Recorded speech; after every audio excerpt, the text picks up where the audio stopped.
나 그 가짜 뭐가 그리 떨려나 지금 웃음이 나와 짜증나게 내가 뭐랬다고 네 말이 다리 팔이 떨려도 Yeah 도둑 많아 제발 저러지 마 쥐잡듯이 잡아주지 now what you wanna do right now How stop a little dumb stop now 정말 다리가 속인 거래 한 번 하면 또 한 대 버릇돼서 결국 끝난대 옆에서 다 내가 미친 거래 너만 속아주고 가주고 가주고 하지마 자꾸만 나를 더 미치게 만들지 마 그렇게 깊게 걷지마 더 이상 미소를 기칙하며 Why don't you shoot my baby yeah Why don't you shoot my baby Why don't you shoot my baby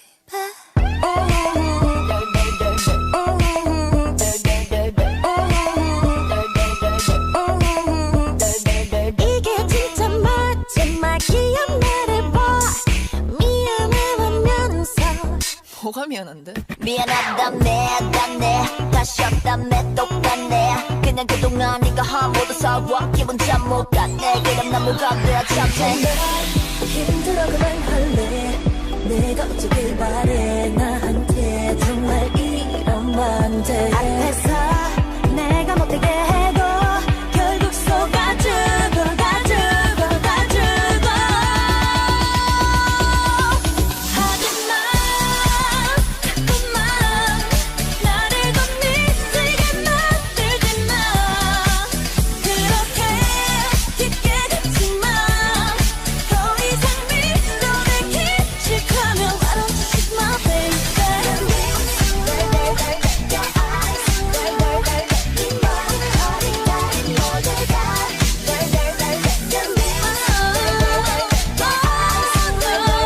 네 머리 허리다리 모두 다 하지마 자꾸만 나를 더 미치게 만들지 마 그렇게 깊게 걷지마 더 이상 미소를 기칙하며 Why don't you shoot my baby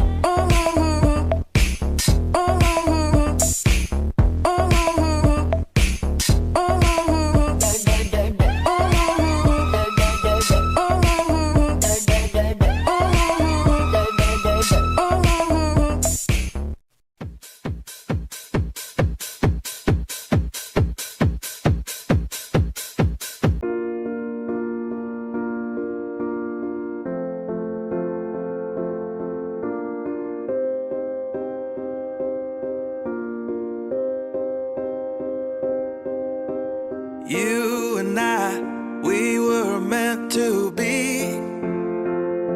I feel it in my soul. Feel it in my soul.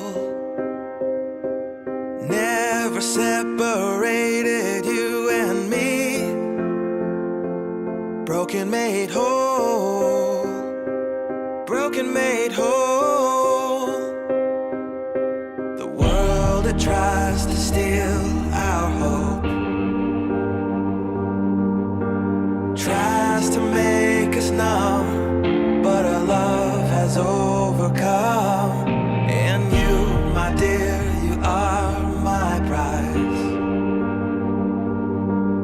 When I look into your eyes, love overflow, I'm never letting go.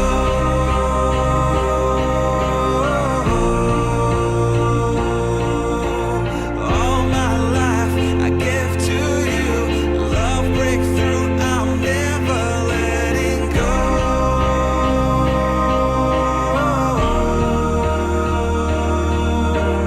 Never ceasing, our love grows ever increasing. I won't let you go.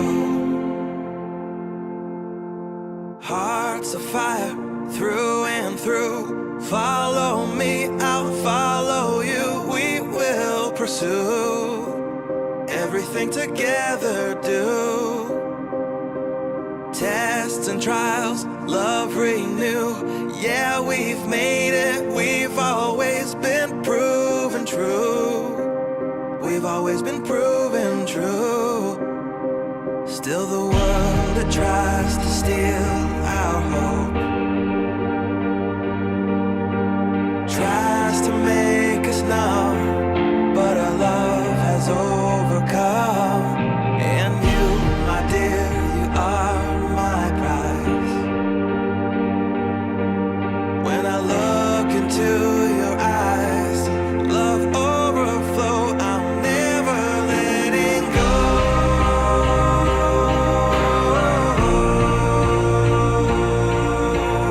All my life I give to you, love breakthrough, I'm never letting go.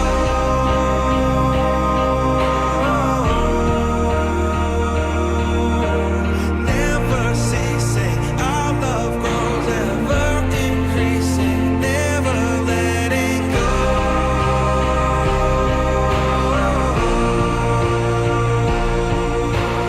All my life I give to you, love breakthrough, I'm never letting go.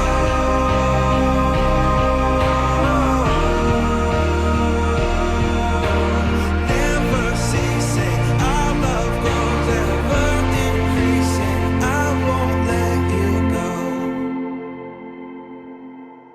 We were made for each other.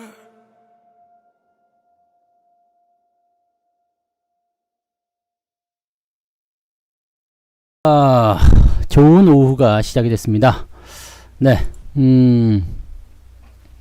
오늘은 예상했던 그 재료가 나왔어요. 근데 생각보다 조금 빨리 나온 듯한 느낌이 좀 있는데, 그래도 뭐 예상했던 재료라고 해서 조금 반가운 것 같습니다.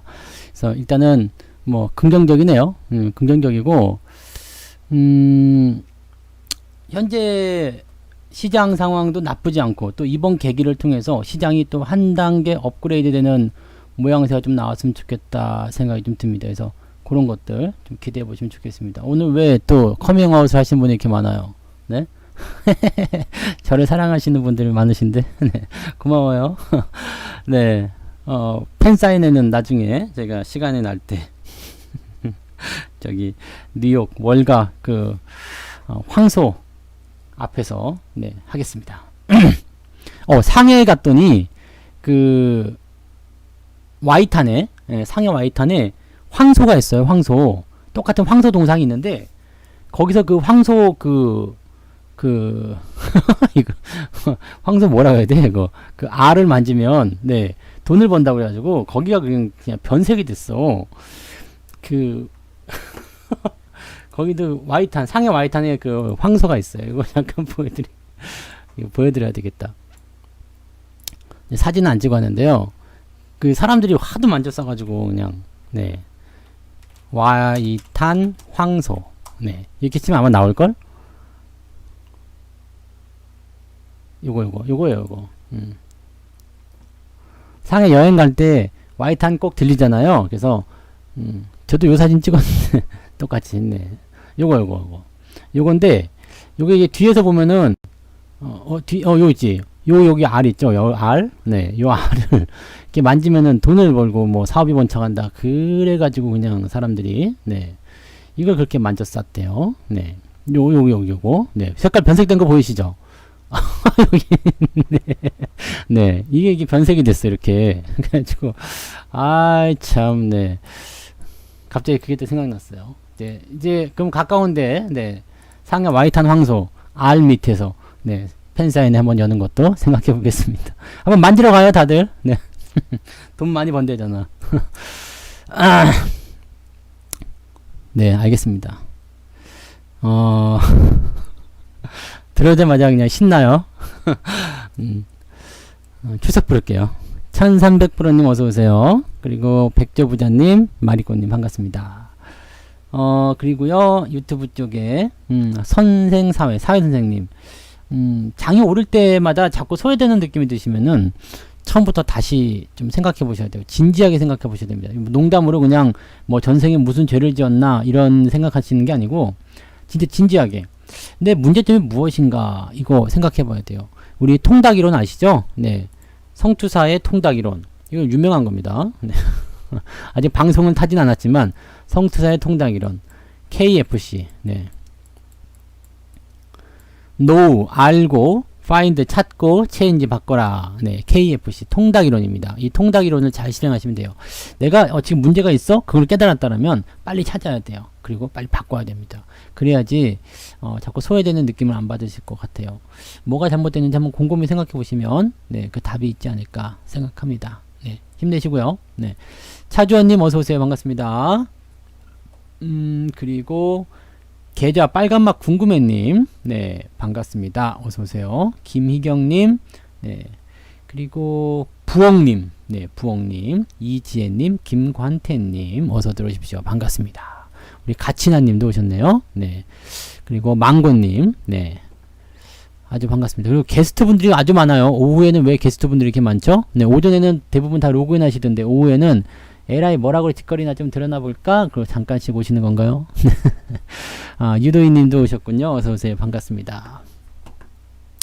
그래서 오늘은 이제 왕의 탄의 황소, 네, 알을 만지면 된다. 그 얘기를 해드렸고요. 팥빵 쪽 이야기 잠깐 해드리도록 하겠습니다. 변색됐어. 네. 팥빵 라이브 지금 진행 중에 있고요. 그 다음에 맘마미아님, 10억 부자 언니님, 해솔88님, 맨날 오시는 분들 있죠? 네, 이런 분들 아주 좋아요. 그 다음에, 또, 이분들이 거의 도배하셨는데?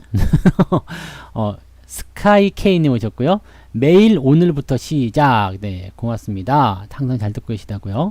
마레힘님 오셨고요. 아람벨라님, 로즈나이트님, 마이클 민규님, 이분도 지금 저를 사랑한다고 커밍아웃 하셨어요. 네.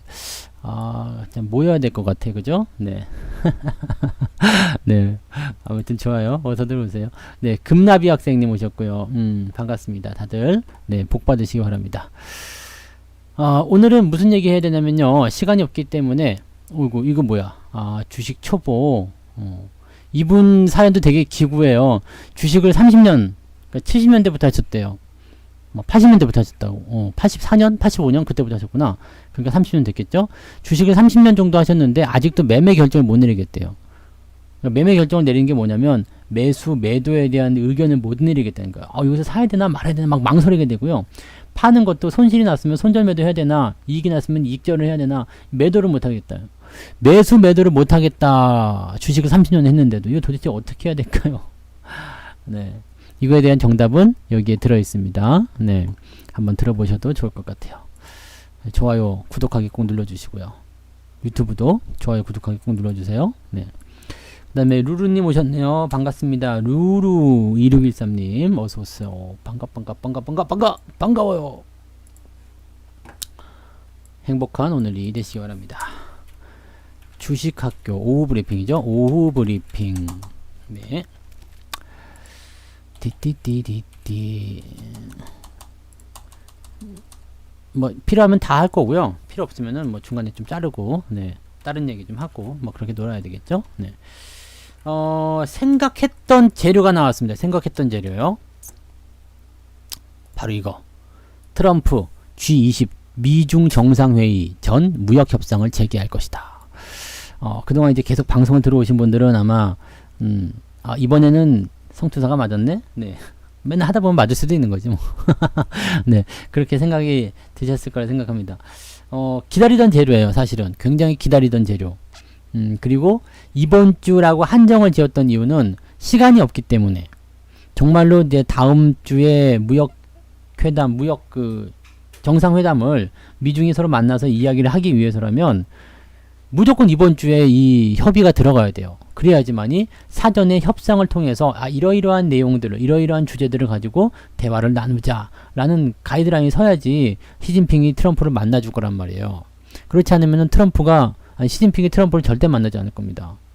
왜냐면 시진핑은 트럼프를 지금 두려워하고 있거든요. 그런 내용이라 보시면 됩니다. 그래서 두 번째 이야기에서 요걸 해드릴 거예요. 자, 하루가 다르가나님 어서오세요. 하루하루가 다르면 재밌겠다. 무한풍창님, 스마일링님 어서오세요. 세이망님도 오셨네요. 반갑습니다. 네, 인사는 더 이상 이제 안 해드려도 되겠죠? 이제 출석은 여기까지만. 자, 그러면 이제 금리 인하에 대한 이야기 먼저 해보도록 하겠습니다. 금리 인하에 대한 이야기. 파월이 지금 네, 상당한 궁지에 몰려 있다. 지금 트럼프와 파월 의장이 서로 이제 사이가 안 좋은 거, 뭐 사이가 안 좋다기보다는 일방적으로 트럼프가 파월을 싫어하죠. 네, 싫어하고 좀 이제 모든 책임을 파월에게 전가했다라는 부분 때문에 파월은 또 굉장히 억울해하고 있는 그런 상태. 하지만 파월의 그런 목줄, 네, 목줄이라고 해야 되나요? 자르고 안 자르고 하는 그런 내용들은 또 트럼프가 쥐고 있어서 파월 입장에서는 참 억울하긴 한데 뭐라고 말할 수도 없고 참 그런 입장이라고 좀 보시면 되겠어요. 트럼프는 꼬우면 나가 뭐 이런 것 같기도 하고요. 아무튼 지금 파월이 상당한 궁지에 몰려 있습니다. 이건 이제 작년으로 넘어가서 작년에 네, 연준이 미국 경제의 강력한 경기 상승, 강력한 상승을 성장을 기대하면서 과감하게 네, 금리를 4차례나 인상을 했습니다. 이거는 사실 그런 기조가 좀 있었어요. 그 파월이 오기 전에 그 옐런이었죠. 자넷 옐런 의장에서부터 금리 인상이 시작이 됐죠, 사실은. 네. 그래서 그거는 어떤 사연이었냐면 옐런 의장이 이제 계속해서 고용 지표가 좋아지고 있다. 경기가 좋아지면 우리는 금리 인상을 해야 될 것이다. 라는 얘기를 계속 했어요. 그게 왜 그러냐면 시장에 돈을 많이 풀어놓은 상태에서 계속해서 돈이 많아지면은 문제가 좀 되잖아요. 인플레이션이 너무 커지게 되고 이런 상황이 되기 때문에 요런 문제가 생길 수 있어서 옐런 의장이 이제 고용이 4% 이상 나오거나 이제 물가가 안정세를 보이게 된다라면 여기서 금리 인상을 무조건 하겠다라고 해서 옐런 시절부터 금리 인상을 시작을 했죠. 네, 미국이 금리 인상을 그렇게 시작했습니다. 그것을 공식적인 출구 전략의 시작이다라고 이야기하고 있습니다. 2026년 100억 부자 됐다님 어서 오세요. 와, 필명한 멋지네요. 네, 꼭 되실 거예요. 네. 그래서 일단 옐런 의장이 이제 그런 포지션을 만들었는데 그것을 이제 파월이 그대로 받은 거죠. 받아서 경기 좋아. 실제로 경기도 좋았어요. 성장률도 굉장히 좋게 나왔거든요. 그래서 경기 좋아. 그러면서 금리 인상을 강력하게 시사하죠. 파월이 들어오면서부터 올해 금리 인상을 뭐 5번 하겠네, 6번 하겠네, 뭐 난리를 치다가 결국에는 시장하고 타협한 게 4번 하겠다. 네, 4번 하겠다. 그거였거든요. 4번 하겠다라는 걸 해놓고 나서 그걸 충실하게 지켰어요. 그리고 나서 이 금리 인상에 대한 것들이 사실은 어떻게 보면 나쁘지 않다라고 생각했습니다. 왜냐하면 미국 경기가 계속 성장했거든요. 금리가 올라가면서 미국 국채 금리가 같이 올라가고 강달러가 형성이 되면서 이제 계속적으로 미국으로 자본을 빨아들이는 현상이 일어났었죠. 그래서 미국 증시가 실질적으로 9월달까지 계속 강세를 찍었잖아요. 그러다가 이제 무역 분쟁이 딱 터지면서 네, 무역 분쟁에 대한 내용이 굉장히 좀 심각해지는 상황이 벌어졌잖아요. 지적재산권에 대한 이야기 막 그러면서 서로 막 난리가 나면서 그 10월 달에 주가 폭락이 쾅 하고 나타났는데 그때도 역시 마찬가지로 네, 파월은 금리 인상을 그대로 진행했다. 트럼프가 여기서 이제 화가 난 것 같아요. 아마도 자기가 투자한 주식이 많이 떨어졌지 않았을까 그 생각합니다. 무서웠겠지 사실은. 네, 요 잘 보시면은 그 느낌이 나오실 거예요.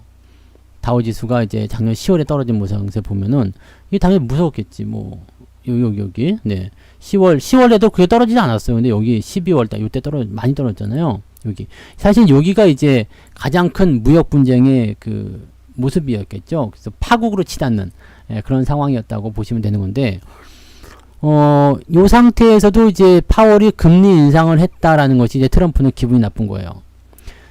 주가가 빠지는데 왜 금리 인상을 해가지고 이걸 더 빠지게 만드느냐, 경제가 어려운데 왜 금리 인상해가지고 난리를 쳤느냐, 요 얘기를 하면서 파월의 모가지를 자르겠네, 어땠네, 막 이런 얘기를 막 했었죠.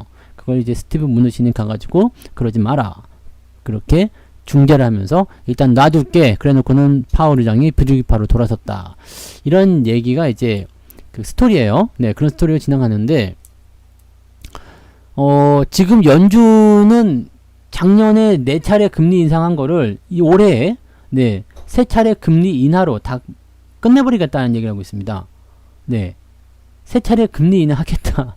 이런 그 시장의 전망이 나왔어요. 그러면 작년에 네 차례 금리 인상한 것에 어떻게 보면 원점을 다 돌아가는 부분이 되는 거죠. 그래서 세 차례 금리 인하라면은 사실 시장이 가져갈 수 있는 내용들은 시장에 돈이 많이 풀리기 때문에 주가의 상승률이 굉장히 크게 만들어질 수 있다라고 생각하실 수 있는 거거든요.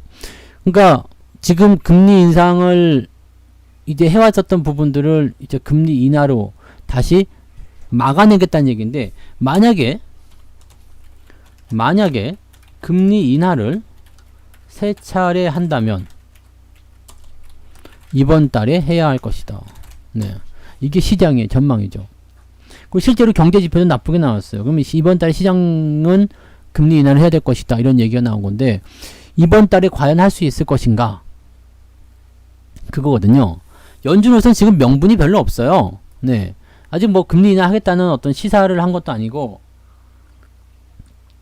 일단은 뭐 그냥 알게 모르게 비공식적으로 나온 그 대외적으로 퍼져 있는 이야기들은 다음 달에 7월 달에 금리 인하를 할 것이다 라는 얘기가 나왔기 때문에 이번 달에 금리 인하를 해야 할 명분이 없어.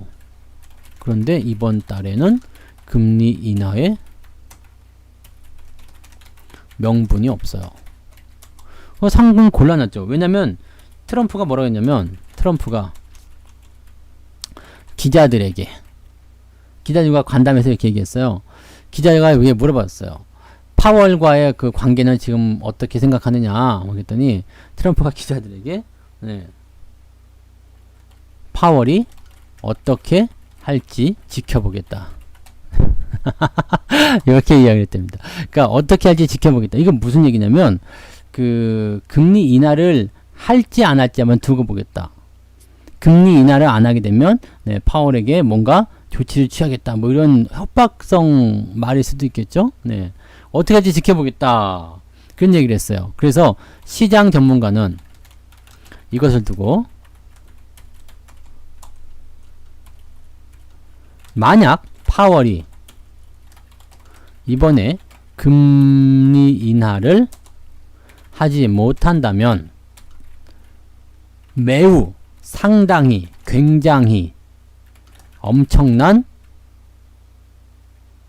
비둘기 발언을 해야 할 것이다. 네. 지금 이렇게 나와 있습니다. 그래서 시장에서는 지금 보면 이 경기 부양과 그 다음에 금리 인하, 이것을 완전히 기정사실로 생각을 해버렸어요. 그러니까 파월이 이번에 금리 인하를 만약에 이번에 명분이 안 나와, 모양이 빠질 것 같아, 안 될 것 같아, 금리는 동결해야 되겠다라고 한다면, 금리를 동결하는 건 동결하는 건데 이것을 그냥 제쳐두고요, 상당히 엄청나게 진짜로 대박과 같은 그런 발언을 해줘야 될 거란 얘기죠. 그러니까 7월 달에는 무조건 금리 인하 할 것입니다. 그리고 올해는 금리 인하 3번 정도 무조건 때립니다. 걱정하지 마세요 라는 인상을 심어줘야지만 될 것이다. 이런 얘기를 하는 거죠. 안 그러면 파월의 모가지가 댕강 떨어질 수도 있다. 왜? 트럼프가 지금 지켜보겠다, 노려보고 있다는 얘기예요. 와, 무서워서 이거 그 자리에 있겠습니까? 그거 스트레스 너무 받을 것 같은데. 네. 저는 그래서 연준 의장으로 가진 않으려고요. 네. 연준 의장 안 하려고 합니다. 너무 스트레스 받을 것 같아요. 트럼프가 이게 쫄아대면은 이게 답이 안 나오잖아. 네. 아무튼 그래요. 그래서 시장은 이제 연준이 일각에서는 이런 얘기하고요. 저랑 같은 이야기. 연준이 경제적 정책을 사용을 할 때 정부의 입김을 좀 안 받았으면 좋겠다. 연준은 사실 정부와는 독립된 기관이거든요. 중앙정부잖아요. 중앙은행이잖아요. 그러니까 한국은행도 마찬가지예요. 이 정책적인 부분에서는 정부의 부분하고 경제적인 부분하고 완전히 분리가 돼야 되거든요. 원래 이게 맞는 정책입니다. 그래야지 경제 정책이 정부의 입김에 휘둘리게 되면은 이 나라 경제가 개판이 되거든요. 근데 지금 연준이 지금까지 잘 해왔어요. 개입을 많이 안 했었거든요. 근데 트럼프가 이렇게 확 쥐고 흔드니까 여기서 그냥 막 이리 갔다 저리 갔다 하는 모습이 좀 나타나죠. 그러니까 시장에서는 또 이런 얘기 합니다. 저하고 같은 이야기. 연준이 좀, 이 정부의 어떤 부분에서 영향을 좀 많이 안 받고 독립적인 의견을 좀 행사했으면 좋겠다. 네. 그런 얘기를 또 하기도 하더라고요. 소수의 의견이라서 묻히겠지만 아무튼 그렇다고 이야기가 나왔습니다. 어쨌든 시장이 지금 받아들이는 것은 파월이 견디지 못한다. 금리 인하를 하든 아니면 무언가 대단히 엄청나게 강한 비둘기성 발언을 하든 뭔가 시장에게는 커다란 선물이 될 만한 이야기를 해야 될 것이다 라고 얘기를 하고 있는 거죠. 그래서 시장은 올라갈 것이다. 민규님 어서오세요. 네. 여기다가 하나 더 슈퍼마리오 마리오 드라기 얘가 누구예요? 네. 20이죠? 22 네. 22 총재 네. 유럽 중앙은행 총재입니다. 이 12 이거 진짜 저거 같다 그죠? 22 네. 22 총재. 근데 얘는 좋아요. 네. 얼마나 좋은 사람이냐면 별명이 슈퍼마리오야. 슈퍼마리오. 왜냐면 이 사람도 거의 버냉키급이죠. 네. 돈 엄청 씁니다. 막 유럽에다가 막 돈 엄청 써대가지고 지금 사실 유럽이 지난번 저것 때문에 그 뭐죠? 저기 무역이 금융위기 때 리먼 사태 때 그때 이후로 유럽이 거의 뭐 죽을 똥 살똥 했잖아요. 그 미국에서 채권 다 받아가지고 그 부시 채권 걔네들이 다 사가지고 그냥 돈이 꽉 묵혀가지고 완전 뭐 작살이었지 않습니까? 그래서 그 내용들이 있었는데 이 마리오 드라기가 이제 딱 그냥 돈을 무지하게 풀어대면서 유럽의 버냉키가 되면서 유럽이 많이 살아났죠. 그나마. 그리고 이제 슬슬 이제 금리 인상을 언제 해볼까라는 생각을 지금 하고는 있는데 이 사람도 뭐 쉽지 않을 거예요. 금리 인상을 지금 하게 되면은 제대로 된 어떤 성장이 일어나지 않은 상태에서 금리 인상을 해버린다? 문제될 수 있거든요. 그러니까 요 내용이 이제 부담되겠죠. 근데 지금 현재 시점에서는 금리 인상을 시사를 하긴 했어요. 지난번에는 뭐 자산 프로그램을 축소한다. 그 다음에 점진적인 금리 인상도 고려해봐야 되겠다라는 얘기를 했었는데 지금은 다시 금리 인하를 검토한다. 경기가 좋지 않으면 할 수 있다. 이런 뉘앙스를 풍겼죠. 그래서 유럽 쪽도 마찬가지로 현재 금리 인하에 대한 기대감들이 커져 있다. 근데 저는 약간 의심스러운 게 경기가 그렇게 어려운가 라는 생각. 경제가 그렇게 어려운가? 성장률이 그렇게 나쁜가? 이 생각을 잠깐 해봐요. 꼭 금리 인하를 할 정도까지인가? 라는 생각을 잠깐 해봐요. 근데 사실은 그 정도까지는 아닌 것 같거든요. 그 정도까지는 아닌 것 같은데 시장의 성화에 좀 못 이기는 게 아닐까. 왜냐면 주가가 자꾸 하락하게 되면 좀 문제될 수 있죠. 그리고 이 주가라는 것은 중요한 게 트럼프는 재선이 내년 아닙니까? 우리나라 같은 경우는 재선 같은 경우가 이제 재선이 아니죠. 이제 대통령 선거가 이제 3년 후 뭐 그 정도 남아 있지만은 트럼프는 내년에 재선이란 말이에요. 그다음 시진핑 같은 경우도 지금 약간 똥줄이 타는 입장이죠. 왜냐면은 주석의 연임제를 완전히 폐지하면서 자기가 연임을 계속할 수 있는 단계가 됐는데 이게 지금 삐끗해 버리게 되면 문제가 좀 될 수 있거든요. 그러니까 시진핑도 지금 급한 상태. 뭐 그다음에 이 트럼프는 더 급한 상태겠죠. 재선을 꼭 성공해서 한 번 더 해먹어야 되는데 굉장히 급한 상태일 거라 생각합니다. 그러면 재선에 성공하기 위해서 우리나라는 마찬가지겠지만요. 재선에 성공하기 위해서는 뭐가 가장 좋아요? 주가를 올리는 거예요. 봐라. 주가 많이 오르지 않았냐. 에브리바디 모든 사람들 모든 사람들이 돈 벌지 않았냐. 투자해라. 왜냐면 미국 국민들 대다수가 주식 투자를 하고 있잖아요. 주식에 투자를 하고 있기 때문에 주식 시장이 올랐다는 것은 그만큼 자기들의 자산이 늘어났다는 얘기는 마찬가지 아니겠습니까? 그러니까 살기 좋아졌어. 좋아. 돈 많이 벌었어. 괜찮아. 중국도 이겼어. 트럼프 할만하네. 이런 생각이 들 수 있는 거거든요. 주가를 끌어올리는 열을 올리고 있는 부분이겠죠. 그러니까 지난번에 주가가 이렇게 많이 하락한 것을 내 책임이야, 무역 분쟁 때문이야, 중국 때문이야 한 게 아니라 파월이 금리 올려서야 라고 강하게 얘기했던 부분이 내 잘못 아니야, 제 잘못이야, 쟤 때문이야, 쟤 때문이야 이렇게 노래를 불렀던 거죠. 주가가 이렇게 올라갔다.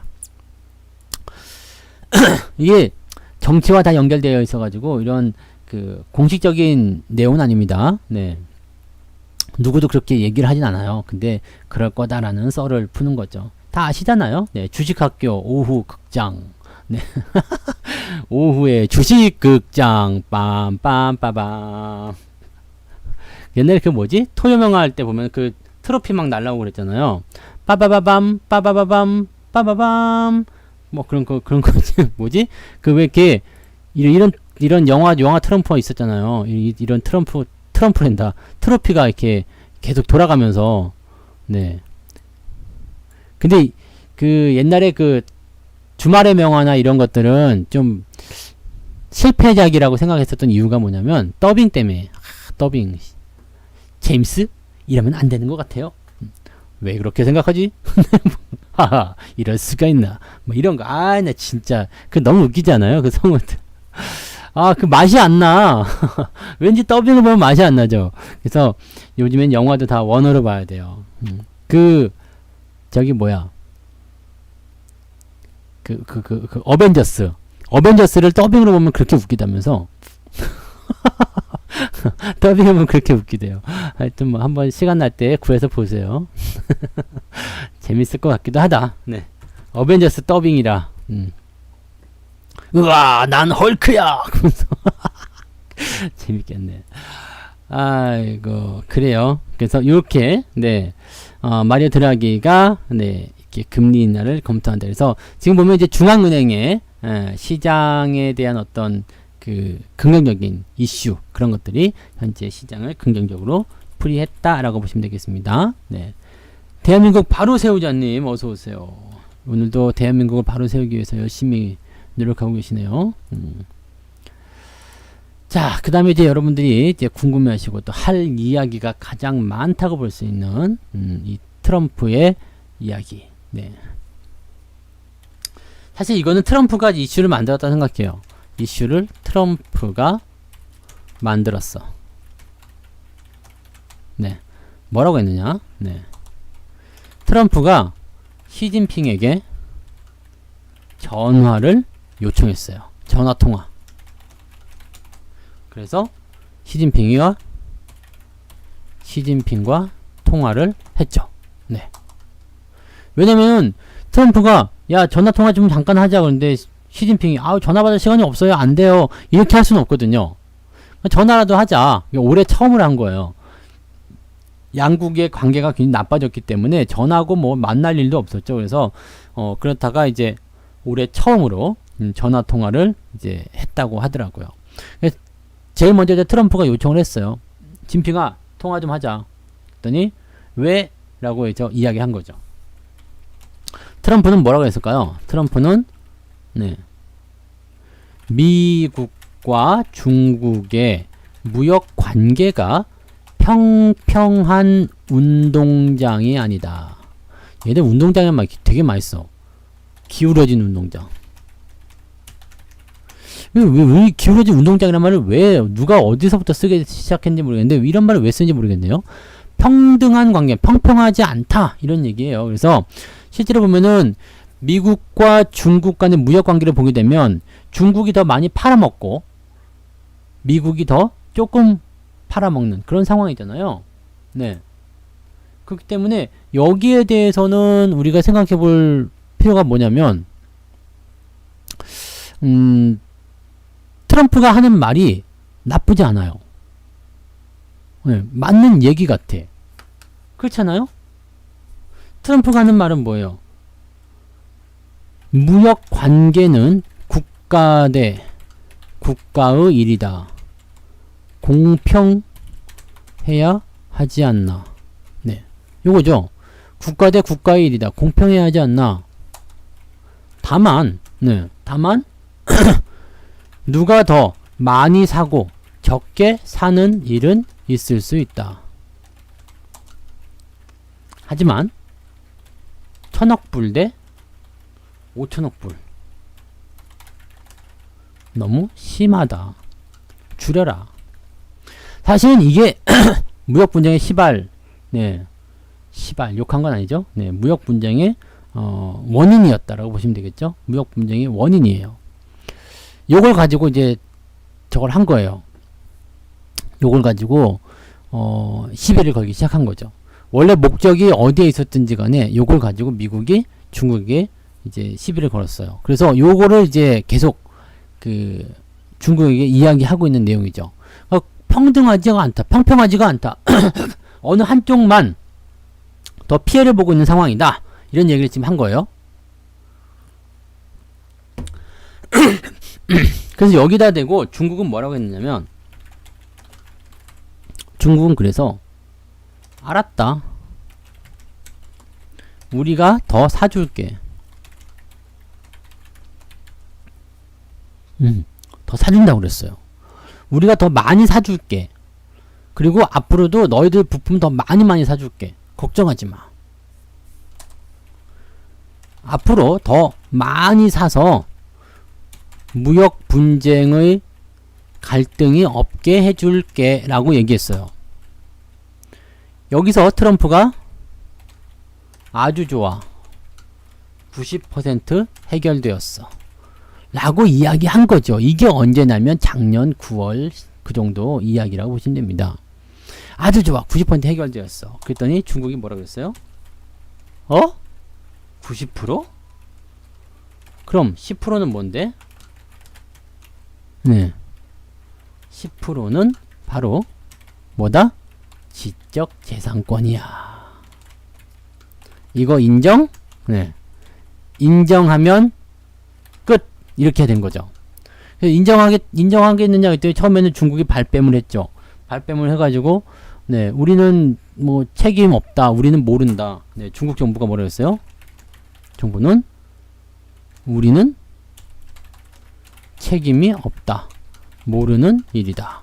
네. 그래가지고 한참 이제 이야기 나온 게 뭐 화웨이의 멍한조를 체포하느니 ZT 중흥통신을 뭐 제재를 하느니 중국 기업들을 뭐 제재를 하느니 뭐 그러면서 뭐 지적재산권에 대한 그런 내용들이 계속해서 불거져 나온 거죠. 무역협상 없던 일을 돌려! 뭐 이런 식으로 나와서 10월 달에 그렇게 폭락이 좀 한번 나왔었죠. 그리고 나서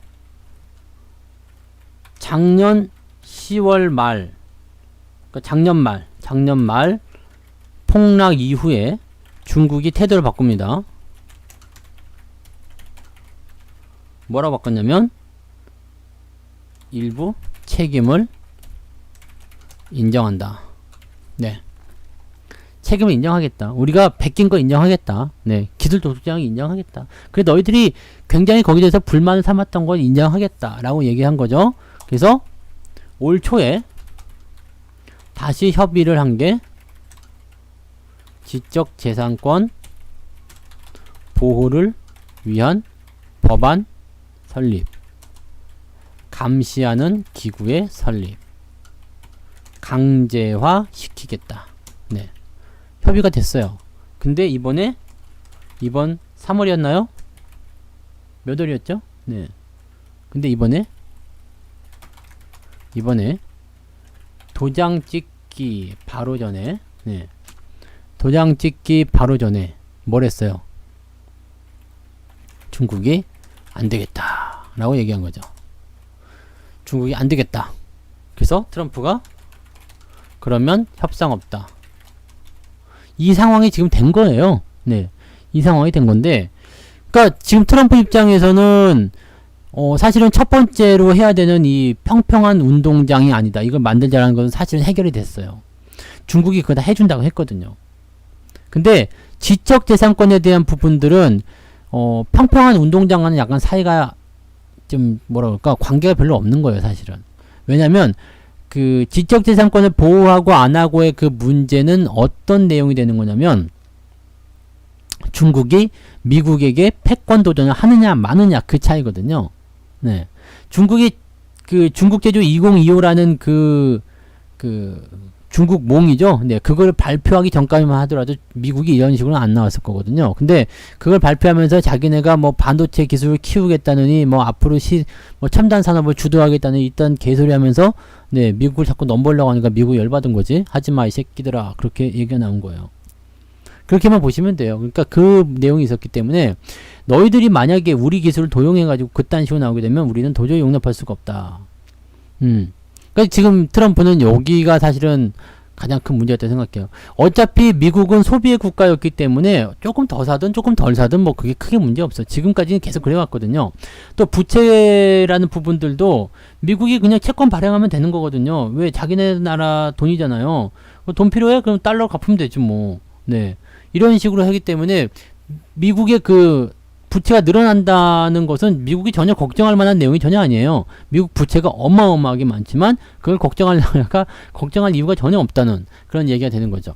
그럼 어쨌건 간에 트럼프가 그래서 그러면 지적재산권 안 되면 협상 없다라는 얘기가 나온 거죠. 그러면서 이제 트럼프의 그런 진짜 생각이 드러나게 된 거죠. 아, 중국 니네들이 미국을 따라오는 게 우리는 부담스러워. 따라오지 마. 그 얘기거든요. 그 메시지를 전달한 거죠. 그래서 이제 그것을 바꿔서 중국이 우리는 못하겠다 얘기를 하게 되면서 지금 현재 파국으로 들어가게 된 거죠. 트럼프는 여전히 이런 얘기합니다. 기울어졌다. 네. 서로 공정한 관계를 원한다. 그리고 그 속에는 지적재산권에 대한 보호도 반드시 들어가야 된다라는 얘기가 된 거고요. 네. 중국은 시진핑이 어제 무슨 얘기했냐면 시진핑은 무슨 말을 했느냐. 진핑은 무슨 말 했을까요?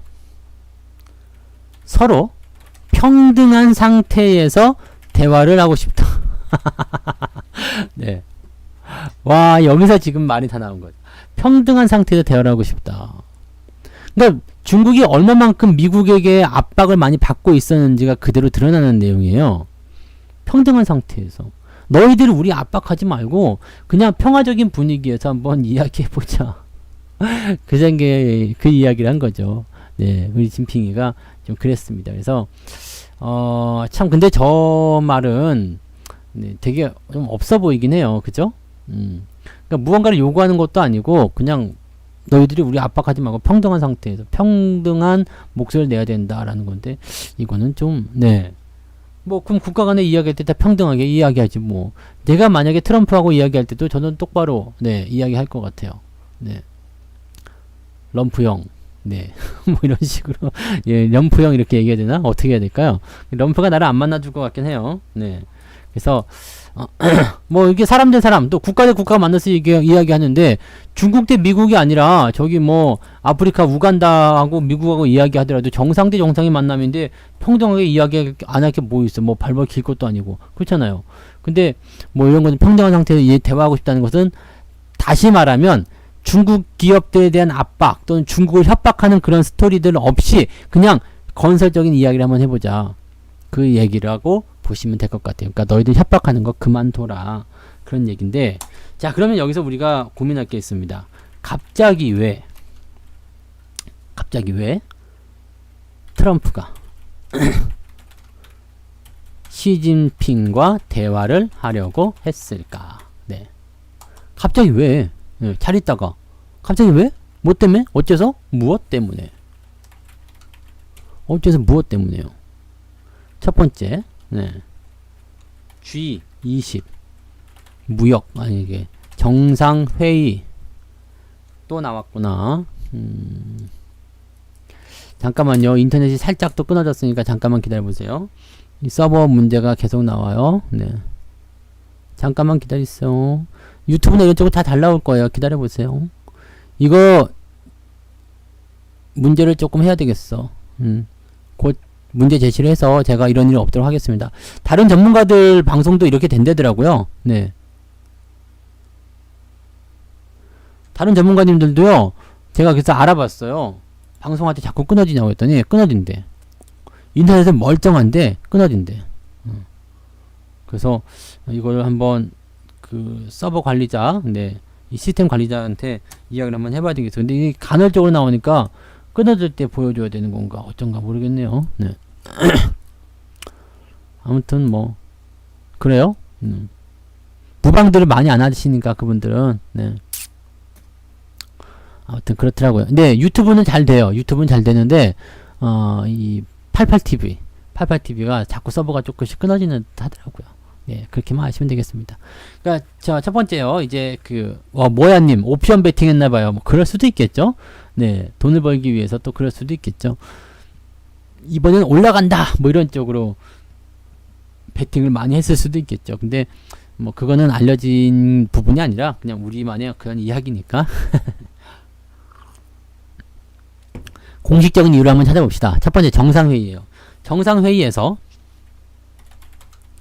회담을 하고 싶다. 네. 하고 싶다. 요거. 왜냐하면 트럼프는 시진핑을 계속 만나고 싶어해요. 시진핑은 트럼프를 만나고 싶어 하지 않아요. 트럼프를 피하고 싶어요. 왜냐면 무역 분쟁에서의 어떤 그 좀 공평하지 뭐라고 그러니까 뭐라고 해야 되나요 이거는 서로 이제 딱 균형이 맞는 건 아니죠. 무역 분쟁에 대한 이야기를 분명히 할 텐데 처음에는 인사하겠죠. 뭐 니하오 헬로 뭐 이렇게 얘기해가지고 뭐 잘 지냈냐 얼굴 좋아 보인다느니 뭐 저녁에 뭐 먹었니 뭐 이런 개소리들을 한 다음에 그 진짜 그거 있잖아요. 많은 사람들이 궁금해하던 거 그 생방송이 이제 뉴스 같은 거 끝나고 나면 그 자막이 막 올라가고 그 뉴스데스크 할 때 보면 이제 그 원고 정리하면서 아나운서들끼리 뭐라고 쭝얼쭝얼 하는 거 그 무슨 소리 뭐 무슨 얘기해요 막 되게 궁금해 하시는 분들 많이 있었던 것 같아요. 네. 저도 옛날에 그게 되게 궁금했었거든요. 근데 진짜로 웃기는 게 뭐냐면 제가 그런 프로그램을 이제 하잖아요. 해서 이제 그런 거 방송이 다 끝나고 그다음에 자막 올라가면서 이제 정리하는 모습을 카메라가 조금 보여줄 때 그때 무슨 얘기 하나 그걸 제가 직접 경험을 했잖아요. 네, 맞아요. 뭐 먹으러 갈까? 네. 오늘 뭐 드세요? 오늘 끝나고 한 잔? 뭐 이런 거. 진짜 시시껄렁한 이야기를 했어요. 오늘 방송에서 뭐 실수했어. 뭐 이런 거. 뭐 웃으면서 얘기하는데, 진짜 무슨 중요한 얘기하는 것 같아. 쥐뿔 징후한 얘기 한 개도 없어요. 오늘 옷을 샀는데 뭐 어쩌고. 남자친구가 기다려요. 뭐. 네, 그런 이야기. 그렇더라고요. 네. 똑같습니다. 네. 바로 그러면서 카메라 들어오면 바로 그냥 얼굴 바꾸고 막, 네. 다 똑같습니다. 제가 그런 방송들을 진짜 정말로 이제 오래 했죠. 이제 방송 안 한 지 이제 한 8개월 됐나요? 이제 많이 쉬어가고 있는데, 네. 휴가 어디로 가세요? 막 그런 거. 이번에 뭐 사 먹었는데 정말 맛있더라. 맛집 거기 죽인다느니 뭐 그런 이야기. 진짜 웃겨요. 시작하기 전에도 계속 그 얘기 떠들다가 큐 그러면은 얼굴 딱 바뀌어. 뉴스를 말씀드리겠습니다. 뭐 이렇게 참 그 프로 의식인가? 네, 대단해요. 하여튼 하여튼 뭐 똑같습니다. 그래서 내가 지금 무슨 얘기 하고 싶은 거냐면 무슨 얘기를 하려고 하다가 이렇게 넘어왔을까? 참. 그래서 이 시진핑은 트럼프를 피하고 싶어 한다. 뭐 여기서 연결해서 일단 가봅시다. 네. 시진핑은 트럼프를 피하고 싶어 해요. 왜 피하고 싶어 하느냐면, 그 서로 이제 딱 만나서 이야기를 하게 되면, 트럼프가 어디로 튈지 모르잖아요. 이 트럼프가 그래서 지난 하노이 때, 북미 정상회담을 뒤집어 엎은 것이 어떻게 보면은 정말 신의 한 수에서 그 전까지만 하더라도 시진핑이 이런 자세가 아니었거든요. 근데 확 뒤집어 엎으면서 완전 쫑을 내버리니까 시진핑이 생각하기에 저 새끼는 진짜 트럼프 또라이 또람프구나. 네. 이렇게 생각을 하고 있는 거죠. 중국 애들이 다 그렇게 생각해 지금은. 뭐에 세뇌가 된지 모르지만 트럼프는 미치광이, 트럼프는 또라이, 트럼프는 통제불능 이런 식으로 중국 애들도 생각하고 있어요. 그래서 네 자포자기 상황이 아닐까. 근데 시진핑 같은 경우는 이런 변수를 되게 싫어하는 것 같아요. 지금 보니까. 트럼프랑 딱 만났는데 갑자기 불쑥 치고 들어오게 되면 여기서 내가 어떻게 해야 되지?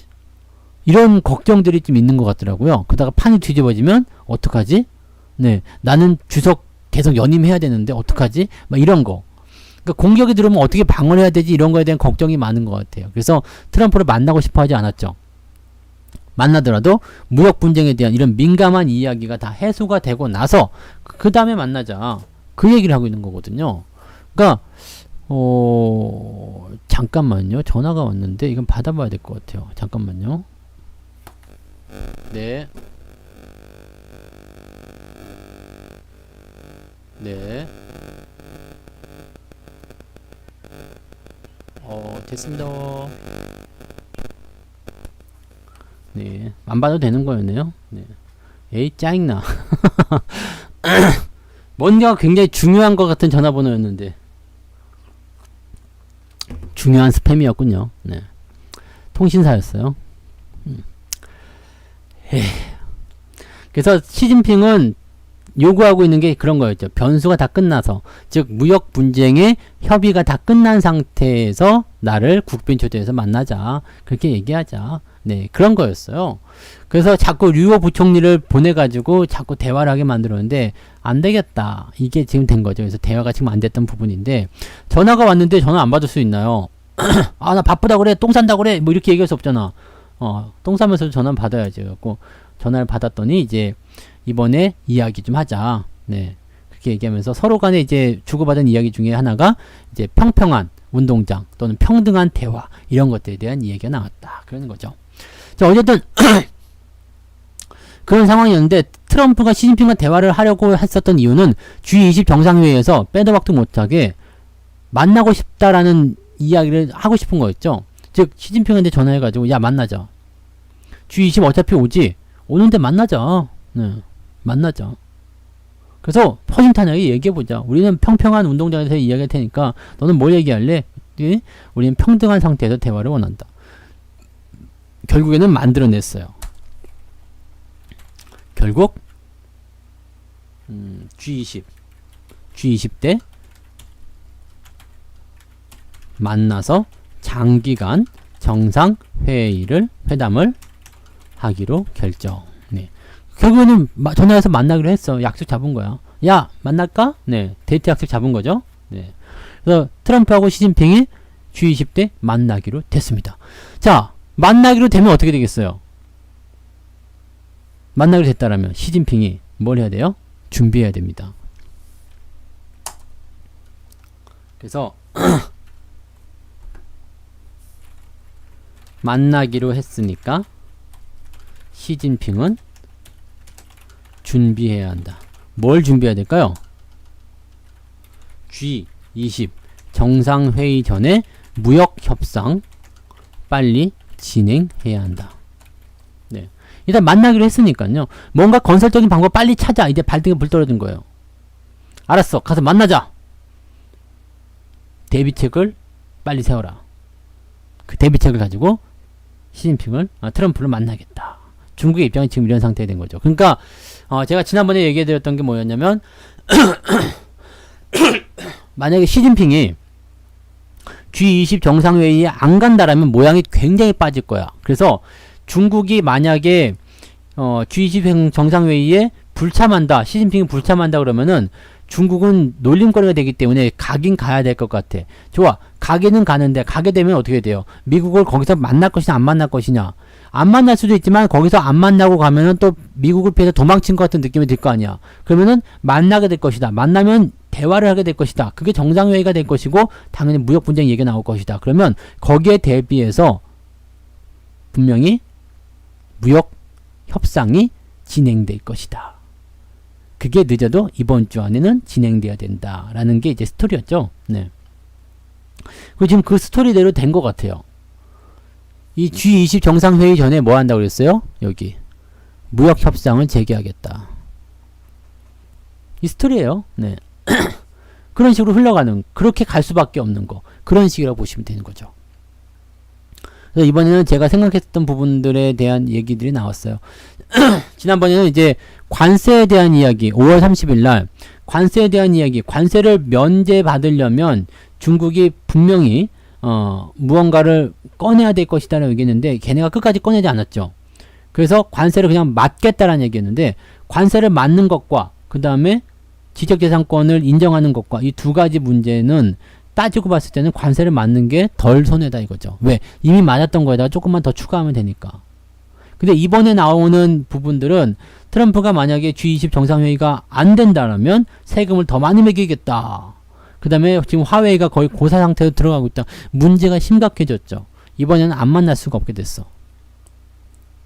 안 만날 수가 없게 됐어요. 그래서 이번에는 그냥 넘어가는 것이 아니라 뭔가 새로운 대책을 세울 것이다. 그 부분이 이제 진행이 됐다라고 보시면 되는 겁니다. 그래서 첫 번째 이유가 G20 정상회의에서 시진핑이 트럼프가 시진핑을 만나고 싶다. 정상회의를 하고 싶다. 이 얘기를 일단 꺼냈던 부분인 것 같고요. 두 번째는 뭐냐면 시진핑의 방북입니다. 언제 하죠? 6월 20일 21일까지 하룻밤 자고 온대. 네. 우리 저기 누구야 정은이하고 네. 우애를 돈독히 하기 위해서 하룻밤 자고 온답니다. 북한을 방문하는 거예요. 김정은의 초청을 받아서. 이거 굉장히 큰 이슈가 될 수 있어요. 이거 큰 의미가 있어요. 이거는요. 중국이 북한을 방문한다. 지금 북한은 어떤 상태? 잘 안 풀리는 상태입니다. 여기에서 북한이 선택한 것은 미국아 너희들이 우리를 안 돌봐주면 중국에게 가버릴 테야. 나 이거겠죠? 야, 니네 우리 계속 제재하면 나 중국한테 가버린다. 네. 중국한테 가버릴 테야가 된 거죠.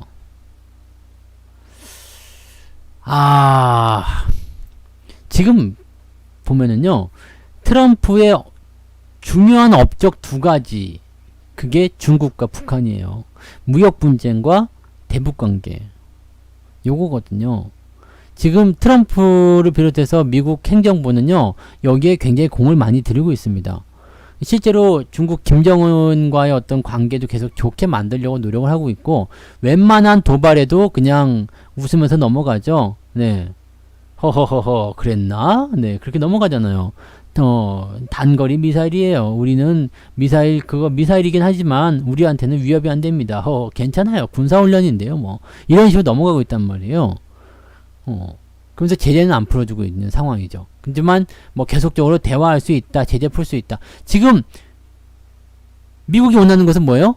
북한이 이러한 그 핵시설들을 완전히 다 개방해서 파괴하고 미국과 손잡고 자본주의로 넘어오는 거. 이거거든요. 그렇게 넘어오면 어떻게 돼요? 중국을 자연스럽게 견제하는 상황이 되죠. 한반도에 평화가 왔다는 거, 그거 하나만으로도 이미 게임은 끝나는 거거든요. 그럼 우리나라도 좋고요. 미국도 좋고요. 북한도 좋겠죠. 어디만 엿먹죠? 중국만 엿을 먹는 거지. 네. 그래서 막 그런 상황들이 일어날 때 중국이 빨리 가가지고 그냥 막 북한의 그 김정은이를 만나기도 하고 막 그랬었던 거 기억나실 거예요. 그 다음에 아베도 말이야. 아베도 지금 막 우리가 어디 낄 데 없나 막 그러다가 지금 못 끼고 있으니까 이란 가가지고 그냥 헛소리 하나 하고 있고 그런 새끼랜다. 그런, 네, 생활을 하고 있는 거죠. 네. 새끼는 아니에요. 네. 욕을 한 건 아닙니다. 말이 잘못 나왔어. 그럴 수도 있잖아. 뭐, 가끔씩 하다 보면 본심이 나올 때도 있는 거 아닙니까? 네. 이런 말 하면 안 되는데. 아무튼요, 네. 훌륭한 분이죠. 네. 훌륭한 분이야. 일본 내에서는 훌륭한 분입니다. 네, 욕을 할 건 아니에요. 자, 어쨌든, 뭐, 그렇습니다. 그래서, 뭐, 일본이든 중국이든 간에 이렇게 뭐 다들 들어오는 그런 느낌이 있었다 이거죠. 그렇게만 생각하시면 되는 거고. 자, 그러면 북한이 난 중국한테 가버릴 거야. 미국 니네 미워. 진핑이 형 미워. 아니지, 진핑이 아니야. 트럼프 형 미워. 그러면서 진핑이한테 갈 거야. 이렇게 때를 썼단 말이야.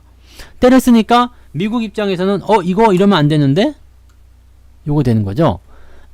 이러면 안 되는데? 그러면 트럼프가 딱 생각했을 때 얘네들의 의도가 이런 거구나. 그렇다면 나는 어떻게 해야 될까? 뭘 때려잡으면 될까요? 트럼프 입장에서 무엇을 때려잡으면 해결될까? 네. 이거 간단한 거거든요. 무엇을 때려잡으면 해결되겠습니까? 중국을 때려잡으면 돼요.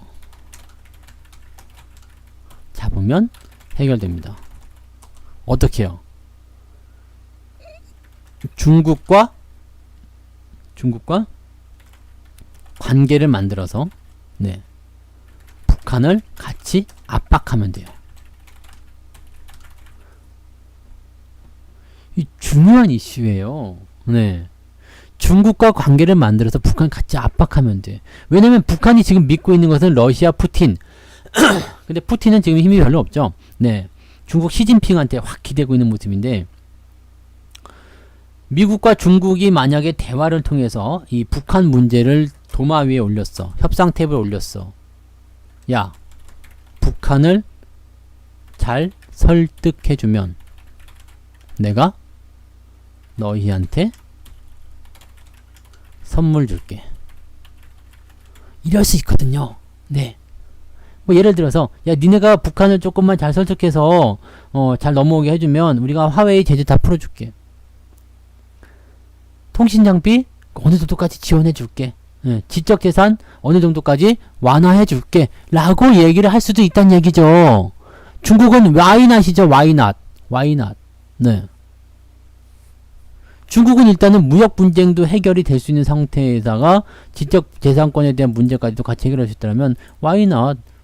북한한테만 가서 야, 니네 이러지 마. 우리가 잘 돌봐줄게. 잘해보자. 이렇게 나오면 되는 거거든요. 네, 우리한테 핵이 있으니까 언제든 빌려줄게. 걱정하지 마.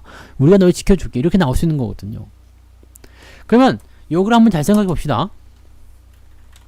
트럼프는 중국과의 무역 분쟁이 끝나죠. 그 다음에 중국과 함께 북한을 설득하면 비핵화에 성공하죠. 이번 무역 분쟁이 어떤 식으로 해결을 잡을 것인가는 트럼프에게는 굉장히 중요한 내용이라고 보시면 됩니다. 굉장히 중요한 거예요. 그래서 이번에 중국이 북한을 방문한다는 거 21일 날 어쩌면 중국도 그런 것들을 내심 속내를 가지고 있었을 수도 있겠죠. 야, G20 전에 우리 북한 방문한다. 너희들 미국 잘 보고 있어. 우리 북한 방문한다. 미국이 살짝 긴장했을 수도 있겠죠. 왜냐하면은 중국하고 북한하고 붙어가지고 야, 미국 엿먹이자. 몰라, 나도 그냥 버틸 거야. 몰라, 죽든가 말든가 모르겠다. 그러고 나서 버텨버리게 되면 어떻게 돼요? 트럼프의 내년 재선은 진짜로 힘들어질 수도 있지 않겠어요?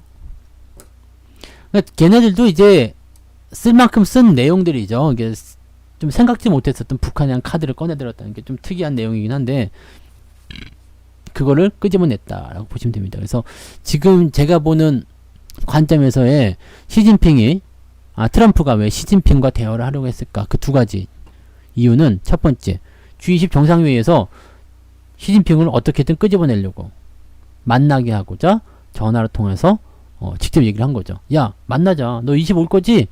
올 거잖아. 이야기하자. 만나자. 그때 만나서 이야기하자. 거기다 대고 시진핑이 난 너 무서워서 안 갈래. 못 가. 난 바빠서 감기 걸렸어. 엄마가 가지 말래. 이렇게 할 수 없잖아요. 그죠? 우리 엄마가 가지 말래요. 이럴 수 없는 거니까 알았어. 그때 갈게. 그때 보자. 이렇게 얘기를 해놓은 거죠. 그러면서 이제 G20 정상회의 전에 무역협상을 빨리 진행해가지고 뭐 어떻게든 해보자. 뭐 이렇게 좀 이야기 진행된 것 같고, 두 번째 거는 북한 문제도 같이 해결할 수 있는 상황. 마침 또 중국이 북한을 간다네? 오케이. 그러면 중국을 설득해서 협상을 통해 가지고 북한을 같이 조지는 방향으로 한번 가보자. 요런 거죠. 그래서 중국이 이제 북한을 미국에게 주고 자기네가 무엇을 얻을 것인지 그런 것들에 대한 생각도 좀 해볼 필요가 있을 거예요. 사실 어떻게 보면은 북한도 우리나라하고 같이 협력을 해서 뭔가 나와야 되는데 무슨 중국하고 미국이 서로 가지고서 그냥 이리 갔다 저리 갔다 막 그런 상황이 되니까 참 이게 끼인 나라의 어떤 서름이라고 좀 봐야 될 것 같아요. 빨리 여러분들이 애국하는 마음으로 대한민국을 바로 좀 세워주시기 바랍니다. 국력이 커져야 돼요. 힘이 세야지 이렇게 그냥 이리 흥 저리 휭 이렇게 휩쓸리지 않죠. 아주 그냥 피곤합니다. 왜 북한 문제를 지들이 그죠? 우리나라가 가서 해야지. 근데 지금은 사실은 북한과 우리나라가 사실 통일되기는 어려워요. 통일은 어렵다고 보시면 됩니다. 그래서 이 체제를 서로 인정하는 두 개의 국가 체제로 가는 것이 지금 맞다고 생각해요. 대신에 민간 교류는 좀 풀어주게 되면 너무나 좋을 것 같아. 나는 진짜로 전쟁의 위협이 사라지면 우리나라도 얼마나 이게 발전이 많이 되겠습니까? 외국인 투자 엄청나게 들어올 수 있어요. 우리는 진짜 주식으로 떼돈을 벌 수 있는 엄청난 기회가 있는 거예요. 그래서 북한과의 어떤 부분들이 빨리 좀 잘 해결이 되면 우리나라에 저평가된 기업도 얼마나 많습니까? 외국인들은 아직도 우리나라를 전쟁 국가로 보고 있어요. 그러니까 얼마나 이게 억울해요. 이런 것들 빨리 좀 해결이 됐으면 좋겠고요. 그냥 너희들 그 김정은 정부 알아 인정해 줄게. 그냥 민간 교류. 예. 사람들 왔다 갔다 하고 그런 정도. 그것만 좀 돼도 좋겠다 이거죠. 아니면은 홍콩과 중국 대륙처럼 홍콩 사람들은 왔다 갔다 마음대로 할 수 있지만 중국 사람들은 홍콩을 왔다 갔다 잘 못하거든요. 네. 그런 것처럼 네, 북한도 이렇게 했으면 좋겠어요. 북한은 우리나라에 못 넘어오지만 우리나라는 북한 마음대로 왔다 갔다 하면 얼마나 좋겠어요. 그게 또. 네. 근데 되게 재밌는 걸 어저께 들었어요. 제가 어제 중국 쪽에 전화를 해서 통화를 좀 했는데 홍콩 시위 이야기를 잠깐 했거든요. 홍콩 시위가 왜 나오고 있는지 뭐 그런 것들 얘기했는데 중국 본토에 있는 사람들은 홍콩을 싫어한대요. 홍콩 사람들을. 왜 그런지 모르겠어요. 중국 본토 사람들은 홍콩 사람들 싫어하고 홍콩 사람들은 자기들을 영국인이라고 생각하지 중국인이라고 생각하지 않는데요. 그리고 영국인들은 홍콩 사람들을 중국인이라고 생각하지 영국인이라고 생각하지 않는다. 그래서 되게 웃기는 상황이긴 합니다만은 네, 뭐 그렇게 얘기를 하더라고요. 그래서 자기네들도 홍콩 사람들이 너무 좀 콧대가 높고 뭐 그렇다 그러면서 별로 안 좋아하더라고요. 홍콩 사람들 중국 사람 별로 안 좋아하고요. 네. 아무튼 좀 그런 골이 있더라고요. 그래서 중국의 홍콩을 흡수합병하는 것도 흡수합병이 아니지 그냥 그것을 이제 국경을 확 열어가지고 하는 것도 상당히 쉽지만 않은 일일 겁니다. 그래서 그것도 계속 그런 체제를 유지해야 되나 그런 생각이 좀 드네요. 왜냐면 홍콩은 지금 민주주의잖아요. 근데 중국은 공산주의니까 서로 부딪힐 거 아니야. 근데 그렇다고 해서 홍콩을 중국이 버려버릴 수가 없어요. 왜냐면 금융의 허브고 굉장히 큰 네, 그런 경제 규모를 가지고 있는 도시이기 때문에 사람은 적어도 대단히 크잖아요. 그러니까 이런 것들을 버릴 수가 없죠. 참 안타까운 일이에요. 네, 중국도 그러면은 참 힘든 일 많아요. 대만도 그렇지, 네, 중국도, 저 홍콩도 그렇지. 그 다음에 저기 뭐야, 저 옆쪽으로, 네, 사막 그쪽으로 소수민족들 있는 땅, 거기서 뭐 계속 독립한다고 뭐 골치 아프지 뭐. 중국도 문제 많아요. 그때 갈기갈기 좀 찢어졌으면 좋겠어요. 중국이 좀 너무 땅덩이가 크죠? 네, 땅이 크고, 너무 또 사람이 많으니까 좀 찢어져가지고. 네. 그럼 이제 인도가 치고 올라나? 네. 인도도 워낙 땅덩이가 크고 막 그래가지고 막 여러 나라로 좀 쪼개졌었잖아요. 뭐 방글라데시인가? 그게 인도에서 나온 거 아닙니까? 네. 뭐 이런 식으로 좀 쪼개져야 되는데, 야, 이게 하여튼, 인도하고 중국만 합쳐도 벌써 30억 인구, 세계 인구의 절반이 그 덩어리 안에 들어가 있으니 뭐 얼마나 대단한 겁니까? 사람이 도대체 어떻게 그렇게 많아지는 거예요? 네. 아, 그럴 수 있겠다. 우리나라도 옛날에는 그 자식들이 많았잖아. 막 7남매, 8남매 막 그랬잖아요. 이게 잘 살기 어려운 나라들, 그런 나라들이 좀 그런가 보다. 네. 응? 잘 살기 어려운 나라들. 왜? 전기가 안 들어오면 밤에 불이 꺼지면 뭐 할 거야? 밤에 불 꺼졌는데. 응? 밤에 뭘? 할 게 없지 뭐. 네. 깜깜한데. 네. 그런 거 아닌가? 네. 우리나라도 옛날엔 정전 많이 됐잖아요. 네. 그래서 그런 게 아닐까? 네. 조심스럽게 생각해 봅니다. 요즘에는 밤이 너무 밝아. 그래서 네. 너무 훤하니까. 이제 지금 정부가 이게 그 저출산에 대한 대책을 세울 때는 전기를 끊어버려야 되는 거 아니에요? 그러면 밤에 전기를 확 끊어버려가지고 그냥 밤에 할 일 없게 그냥 깜깜하네 이렇게. 요즘에는 그냥 밤 12시 돼도 훤해. 애들이 잠을 안 자. 제기랄. 네, 왜 잠을 안 자는 거야 애들이? 에이. 전기를 끊읍시다. 네, 이거 정부로 빨리 알려줘요. 청와대 저기다가 넣어주세요. 청원에다가 전기를 끊으면 저출산 해결됩니다. 옛날에는 진짜 그래가지고요. 정전되고 그러면은 밤에 서울에서도 은하수 보고 그랬어요. 우리는 가끔씩 옛날에는 그 전봇대마다 변압기도 달려있고 그런데 비 많이 오면 터지고 그랬잖아요. 변압기도. 네. 네. 생각만 해도 기분이 좋네. 네. 어쨌든 네. 너무 좋아하지 마시고요. 자, 이제 두 번째 이야기까지는 됐고요. 그래서 여기다 이제 질문 하나 이제 나온 거에 답변을 들어보죠. 오늘 급등이 확실한 방향성이 나온 건가요? 요건데 방향성은 확실하진 않아요. 네, 왜냐하면 추세라는 것이 늘 그래요. 이게 그 하나의 어떤 굴곡을 넘어간다거나 뭔가 포지션이 만들어지려면 반드시 넘어가야 되는 그런 산 같은 게 있어요. 그 예를 들어서 내가 1인자가 되려면 어떻게 돼요? 2인자를 넘어서야 되죠. 내가 열심히 달리기 해가지고 2등을 딱 제꼈어. 그럼 내가 몇 등? 열심히 달리기 해가지고 2등을 제꼈어. 2등이에요. 네. 근데 이거 빡 질문하면은 2등을 제꼈어. 그러면 1등이라고 막 얘기하는 사람들이 있어. 진짜 웃기죠? 네. 2등을 제끼면 2등이야. 내가 넘어야 될 산은 어디예요? 1등이죠. 그래서 예전에 이런 사례가 있었습니다.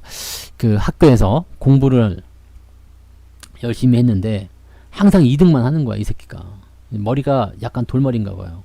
공부를 열심히 해도 2등만 하는 거야. 그래가지고 점쟁이를 찾아갔죠. 1등을 하고 싶다. 어떻게 하면 좋겠습니까? 그랬더니 1등을 죽이래. 점쟁이가 1등을 죽여! 그래갖고 야밤에 이제 몰래 독탄 음료수를 주면서 공부 열심히 해. 그래갖고 걔가 독탄 음료수 먹고 죽었어. 1등이. 그래서 다음날 룰루랄라 하면서 시험을 딱 봤는데 이놈이 또 2등을 한 거예요. 점쟁이 쫓아갔지. 아니 또 2등 했다. 어떻게 된 거냐? 그랬더니 그 점쟁이가 더 무서운 눈을 뜨면서 이번에 1등을 한 놈도 죽여라. 그렇게 된 거죠. 그래갖고 이놈이 또 1등을 팍 죽여버렸어. 근데 다음번 시험 볼 때 또 2등을 한 거예요. 그랬더니 이 점쟁이 또 찾아갔어요. 당신 돌팔이 아니냐? 도대체 왜 나는 계속 2등만 하는 거냐? 그랬더니 점쟁이가 그때서는 학생의 손을 꼭 잡으면서 그 얘기 했답니다. 국영수 중심으로 열심히 해봐. 기초가 부족한 것 같아. 네. 기초가 부족한 것 같아. 1등이 문제가 아니야. 네. 기초가 부족해. 네. 그런 사례가 있을 수 있어요. 그 뭔가를 넘어가려면요, 내가 뭔가를 좀 뛰어넘어야 되는 그런 게 있어야 돼요. 그 본격적인 게 나와야 되려면은요, 지금 요 저항 넘어가야 돼요. 본격적인 상승은 그래서 아직은 나오지 않습니다. 이것도 지금 보시면 코스닥 같은 경우는 한번 보세요. 코스피하고 좀 다를 거예요. 코스닥은 왜요? 저항이 더 가까이 있었죠? 네. 저항이 더 가까이 있었기 때문에 요만큼 올라갔다가 똑 하고 들어오는 거거든요. 얘는 많이 못 오르잖아요. 오를 땐 다 같이 올라야 되는데. 근데 코스피 같은 경우 어때요? 저항도 들어가기 전에 한번 들어왔다가 지금 또 저항 근처예요. 그 저항선 근처에서는 많이 올라도 그냥 그렇고 많이 내려도 그냥 그렇습니다. 별거 없어요. 그러면 얘네가 도대체 언제 올라갈 수 있을까? 언제 신호가 나오는 겁니까? 라는 것은 언제 이 이평선 저항 또는 이 저항대를 넘어가야 되겠죠. 그럼 최소한 주가가 2200, 2250까지 넘어가 줘야지 흐름이 급등이다. 이제 상승적인 방향을 잡았다라고 해석할 수 있어요. 그래서 제가 생각하기에는 지금 그래요. 금리 인하와 무역 분쟁이 해결이 되는 두 키워드만 완성되면 이거 넘기지 않겠냐 이거죠. 매수 확 들어오지 않겠냐 이거죠. 그럼 기관들이 방어해 놓은 것, 여기다가 시장이 좋은 분위기 타는 것, 외국인들 들어와서 주가를 올려놓기 시작하면 그 다음에는 쭉쭉쭉 상승할 테고, 개인들은 여기서 팔아먹은 사람들 어떻게 돼요? 사 못 사? 여기서 팔아먹었어. 에이 시장 빠질 것 같아, 망할 것 같다고 그랬어요. 막 네, 그런 사람들 여기서 사요 못 사요? 못 사죠. 못 사면 어떻게 돼요? 에이 금방 다시 내려갈까 하다가 요즘 올라갔을 때 아닌가 보다, 사야 되겠다. 그때 되면 누가? 외국인들이 팔면서 그 사람들 또 넘기겠죠. 항상 그렇게 엇박자입니다. 그래서 시장을 부정적으로 본 사람들은 주식을 절대 살 수가 없어. 그러면 돈을 못 벌어요. 주식이 없으면 돈을 못 벌어요. 아 미운 사람. 네, 아시죠? 그런 노래. 그게 무슨 노래지? 노래를 못하면 장가를 못 가요. 아, 그거였구나. 네. 그 술자리에 사는 거 아니야? 네. 술 마실 때? 주식이 없으면 수익도 못 내요. 주식이 없어도 수익을 못 내요. 아 미운 사람. 네. 부정적인 생각은 떨쳐버리세요. 그 어떤 상황에서도 좋은 일은 항상 일어나게 되더라고. 장이 안 좋으면 안 좋아서, 좋으면 좋아서, 다 좋은 거 아니겠습니까? 좋은 건 좋은 거예요. 지금 잘 보세요. 시장이 안 좋을 때는 쬐깐한 종목들, 테마주들이 많이 움직였을 거예요. 테마주들이 그냥 반짝반짝하면서 뭐 100%, 200%씩 나온 것도 많이 있었죠. 현대바이오 이런 것들 막 미친듯이 올랐잖아. 6,000원에 샀는데 두 달 사이에 지금 이게 200%예요? 300%예요? 네? 현대바이오 이런 거 6,000원에 샀으니까 6, 22, 6, 3, 18 그러면은 몇 배요? 3배 간 거 아니야. 6, 3, 18이니까. 좀 200%예요? 300%예요? 200%? 몰라. 하여튼 그 나왔어. 약간의 종목들이 움직이는 거야. 뭐 테마 가지고 움직이는 거죠. 이런 것들이 나오는데 대형 주주는 잘 못 움직인다고. 근데 시장이 또 다시 올라가기 시작할 때, 지수 관련 주주들이 또 움직이기 시작할 때는요, 시총 상위권 종목들이 움직일 수밖에 없어요. 삼성전자 오늘 2% 올라가겠죠? 네, 잘 올라가죠. 뭐 현대차 같은 경우도 마찬가지겠죠? 네. 요건 떨어졌네. 예, 요건 왜 떨어졌을까요? 네. 하이닉스 이 새끼 떨어지면 안 되는데. 네.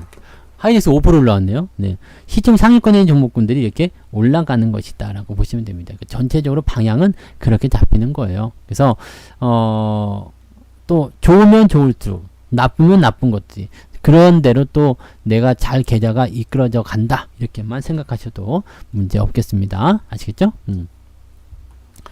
자, 그러면 이제 마지막 이야기로 변동성 심한 정치 테마주에 대해서 한번 이야기해 볼게요. 변동성 심한 정치 테마주. 이게 정권의 성질에 대해서 알아야 돼요. 정권의 교체와 주식시장. 뭐 이게 특강 제목 같다. 그죠? 정권의 교체와 주식시장. 와. 재밌네. 그죠? 어떤 일이 일어날까요? 우리가 이 사이클을 잘 알아야 돼요. 네, 이 사이클. 뭐, 보수니 진보니 이런 얘기는 하지 않겠습니다. 뭐 뭘로 바뀔지는 모르겠고요. 정치적인 이야기들은 상당히 좀 민감한 게 있어가지고 저는 뭐 어떤 특정한 그런 그 정당을 응원하는 말은 하지 않을 거고요. 대신에 정권이 바뀌었을 때 또는 새로운 정부가 들어왔을 때 어떻게 움직이는지에 대해서만 설명을 드릴게요. 객관적인 자료라고 보시면 되겠죠. 상당히 객관적이에요. 어느 정권이 들어와도 똑같습니다. 네, 뭐 네. 지금 A당이 들어와도 똑같고 B당이 들어와도 똑같습니다. 그래서 서로 반대되는 당이 들어와도 주식시장은 항상 똑같이 움직여요. 자, 일단은 집권 초기가 되겠죠. 집권 초기 1년간 주식시장은요. 주식시장은 어때요? 혼란의 도가니입니다. 혼란의 도가니. 네. 올라갈 수도 있고 내려갈 수도 있고 뭐 정말 종잡을 수가 없어요. 완전 작살이에요. 그리고 사실 재미가 별로 없어. 1년간은요. 왠지 아세요? 집권 초기 1년간은 뭘 해야 될까요? 처음에 여러분들이 만약에 이 성투도시라는 데에 시장으로 당선이 됐어요. 성투시의 시장 당선 빠방 그래갖고 기존에 있던 성투사가 이제 시장직에서 물러나고 여러분들이 시장으로 들어왔어요. 그럼 가장 먼저 뭘 해야 되겠습니까? 야! 성투사의 흔적을 모두 지워. 성투사의 흔적을 모두 지워. 아, 슬픈 일이다, 씨. 네. 아니에요. 지난 정권의 흔적을 지웁니다. 네. 흔적을 지우는 거. 숙청부터 시작하는 거예요. 사자도요, 싸우잖아요. 숫사자끼리 싸워가지고, 왕왕왕 싸워가지고, 만약에 새로운 무리의 왕이 되면요, 기존 사자가 낳았던 새끼들 다 죽여버려요. 숙청을 하는 거죠. 왜? 내 씨앗만 뿌리겠다 이거거든. 무서운 일이죠. 지난 정권의 흔적을 지웁니다. 정책들 아무리 좋은 정책도 싹 다 뒤바꿔버려요. 그런 작업을 하기 시작해요. 자리에 내가 필요한 사람들 요충지에 어떻게든 집어넣어요. 그게 뭐 일단 정권이 바뀔 때 그래요. 그러니까 만약에 잘 생각해 보세요. A당이 뭐 이러이러한 정책들 막 쓰고 있었어요. 그럼 그냥 막 사람들이 거기에 대해서 좋은 평가 내리는 사람 별로 없지. 정책에 대해서 좋은 평가. 야, 이 정책은 너무나 잘 됐어요. 정말 이번 정부 너무 좋아요. 라고 하는 사람 많지가 않아요. 다 어떻게든 반대적인 어떤 부분이 나타나죠. 아직도 경제가 좋지 않아요. 등등등 여러 가지 나오겠죠. 그럼 이제 새로운 정권이 그 약점을 가지고 정권을 잡아. 그러면은 어떻게 되겠어요? 그거 안 되는 거지? 라고 하고 막 뒤집어 까는 거죠. 이야기를 들어보세요. 지금 정권이 잘하는지 안 하는지 모르겠습니다. 네, 거기에 대해서는 노코멘트 할 거예요. 정치적인 색깔을 입히지 않는다고 했죠. 네, 어떤 정권이 들어오든 다 똑같은 거라고 얘기했습니다. 그래서 지난 정권의 흔적을 일단 지워요. 왜? 내 거를 씌워야 돼. 내 것을 만들어야 하거든요. 네, 우리가 새로운 집에 이사 가더라도 마찬가지예요. 지난 살림살이들 다 버려야지. 옛날 사람들이 쓰고 있는 거 그대로 쓰는 사람들 많지 않아요. 와, 이 집에는 가구가 그대로 있네. 써야 되겠다. 뭔 줄 알고 써. 그 안에서 뭐가 나올 줄 알고. 그죠? 네. 그 안에 갑자기 뭐 바퀴벌레 소굴일 수도 있는 거 아니야. 어우, 징그러워. 네. 일단 내 것은 만들어야 돼요. 그래서 처음 1년간은요, 주식시장이 혼란의 동안입니다. 이것도 뭐 잘 하는 게 막 없어지기도 하고 막, 네. 예산안이 왔다리 갔다리 하고 막 정신이 없는 그런 상황이 벌어지게 돼요. 그럼 여기는 집권 초기죠. 네. 집권 초기. 2년 차는요. 2년째. 1년째라고 해야 되겠다. 1년째. 집권 초기 2년째는 뭐가 돼요? 주식시장은 안정기에 들어섭니다. 안정기. 모든 정권이 다 똑같다 그랬어요. 네. 주식시장은 안정기에 들어서게 됩니다. 왜냐하면 이때부터 네. 집안 정리 끝났고요. 뭐래요? 정책을 세우기 시작하죠. 네. 그래서 이제 우리 정부는 뭘 할 겁니다. 무엇을 어떻게 할 겁니다. 무엇을 주도를 할 겁니다. 어떻게 성장시키겠습니다. 어떻게 하겠습니다라는 실제적으로 얘기했었던 공약들에 대해서 이야기를 하기 시작해요. 그러면 그것과 관련되어 있는 종목군들, 그것과 관련되는 업종군들이 움직이기 시작하죠. 그리고 분위기가 테마주 쪽에 집중이 되기도 하고요. 그 다음에 전체적으로 업황이 좀 육성하는 업황 쪽으로 집중이 되면서 전체적으로 주가가 상승하려는 준비를 좀 많이 하게 됩니다. 어느 정권이나 똑같습니다. 늘 말씀드리지만, 그 다음에 집권 중기라고 하죠. 중기. 네, 중기부터 말기. 네, 집권 중기부터 말기. 요거는 이제 언제쯤 되겠어요? 그러면은 3년차, 4년차, 이렇게 봐야 돼. 집권 중기라고 봐야 되겠네요. 중기만 볼게요. 네. 3년차, 4년차에서는 어떻게 돼요? 주식 시장은 상승기에 들어서죠. 그래서 보통은 이제 정권이 들어서고 나서 3, 4년차에 가장 많이 오른다고 보시면 돼요. 3, 4년차에 가장 많이 오릅니다. 정권이 탄력을 받기 시작해요. 정책이 탄력을 받기 시작해서 거기에 대한 업종, 업황군들이 막 올라가요. 실제로 서민들이, 실제로 국민들이 어떻게 느끼는 건 관심이 없어. 네. 실제로요. 실제로 자영업자들이 힘들어 죽겠어요 라고 얘기하는 것도 관심이 없어요. 왜? 정부가 지금 생각하고 있는 것은 숫자거든요. 무슨 숫자요? 성장률 얼만큼 나왔니? 고용지표 얼만큼 됐니? 얼만큼 경제 규모가 성장했네. 뭐에 비해서요? 지난 정부에 비해서. 그래서 그 정책적인 부분에 더 많이 힘을 쓰려고 해요. 만약에 이전 부분 좀 부족했어? 그럼 그쪽으로 가자. 그러면 그쪽에서 막 성장을 시켜줍니다. 뭐 아파트 분양이 좀 문제였어? 그럼 그쪽을 막 성장시켜줘요. 뭔가 좀 제대로 막 그 정책을 더 집중해서 만들어줘요. 그러면 그러다 보면은 그런 다방면적인 모습들이 이제 나오기 때문에 특별한 대외 악재가 있지 않는 이상은 주식시장은 일단 상승세로 무조건 들어서게 돼 있어요. 3, 4년 때에는 많이 올라갑니다. 정책이 실제적으로 효력을 발휘. 요거는 뭐냐면 정부의 경제 수치라고 하죠. 수치. 정부가 원하는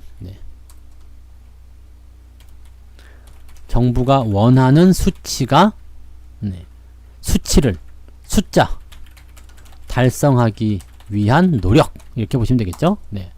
그다음에 말년 집권 말기.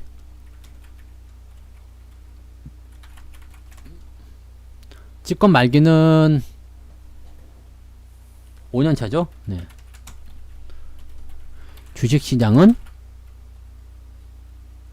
더 오른다. 근데 여기서 이제 거의 끝나가는 끝물이 좀 보여요. 네. 주식시장은 더 오른다. 왜? 이거는 굉장히 간단합니다. 왜 더 오르냐면 차기 정권도 이어받을 수 있기 위해서. 자, 아까 트럼프 이야기 잠깐 했는데요. 트럼프도 주식시장에 관심을 굉장히 많이 기울이고 있는 이유가 뭐라 했죠? 내년도 재선. 재선에서 아, 이번 정부가 정말 잘해줬어. 아, 정말 경제적으로 아주 좋았어. 나 돈 많이 벌었어. 할만했어. 좋았어. 라는 느낌을 받게 하려면 뭘 해야 된다? 가장 쉽게 건드릴 수 있는 게 주식시장입니다. 주가가 많이 올랐다는 것은 기업이 실적도 좋았다는 얘기가 되는 거고요. 그만큼 소비도 늘어났다는 얘기가 되는 거고요. 또 개인적으로 투자했었던 사람들도 돈을 많이 벌었다는 얘기가 됩니다. 물론 여기서 소외된 사람도 분명히 있을 거예요. 그렇지만 그런 사람들은 치지 않아요. 네. 아까도 말씀드렸지만 대외적인 특별한 변수가 있지 않는다면 네. 이제 3년차죠. 2018년도는 무역 분쟁이 있었잖아요. 그래서 이거는 우리가 할 수 있는 부분이 아니죠. 그래서 보통 이제 3, 4년 차에 정권을 이어받아서 그 정책적인 부분들을 힘을 발휘하는 시기가 되기 때문에 보통 주가가 이때 많이 오릅니다. 그리고 5년 차에 주가를 확 올려가지고 진행된 다음에 끝나죠. 네. 끝나죠. 다시 혼란의 도가니. 네. 혼란의 도가니. 근데 여기에서, 같은 정권, 즉, A당이 A-당으로 그냥 연결돼서 받아가면은 뭐 이렇게 혼란이 크게 되지 않아요. 그 부처를 막 바꾼다거나 이렇게 막 들어없는 일은 별로 없거든요. 근데 만약에 정권이 바뀐다? A에서 B로 바뀐다 그렇게 되면은 네. 또 다시 혼란의 도가니가 오겠죠. 뭐 그렇습니다. 그래서 그런 정도라고 좀 보시면 돼요. 근데 요즘에